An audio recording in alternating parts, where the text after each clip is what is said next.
আপনি স্যারের সাথে এভাবে কেন কথা বলেন? মানে বউয়ের সাথে ঝগড়া করে যদি কেউ রাগটা ক্লাসে ঝাড়ে এটা তো ঠিক না। তাই বলে আপনি পুরো ক্লাসের সামনে স্যারকে এভাবে অপমান করে কথা বলবেন? তোমার নিয়ে যদি কেউ বাজে কথা বলেন, স্যার তো দূরের কথা, এলাকার কমিশনার ছাড়বো না। তুমি মনে হয় ইউনিভার্সিটি বাসে যাবা? যাও, আজকে স্টুডেন্ট বেশি, অনেক জ্যাম। ড্রপ দিতে যাচ্ছেন তাই তো?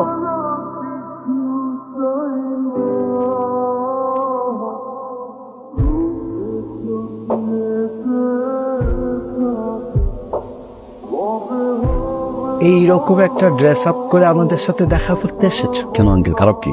শার্ট প্যান্ট ইন করে আসলে কিছু বললো? আসলে পোশাক দিয়ে মানুষকে জাজ করা ঠিক না। আচ্ছা ঠিক আছে, তুমি কি করো? সমাজ সেবা বলতে পারেন। সমাজ, কেউ বিপদে পড়লে হেল্প করি, আবার কোথাও যদি অন্যায় দেখি।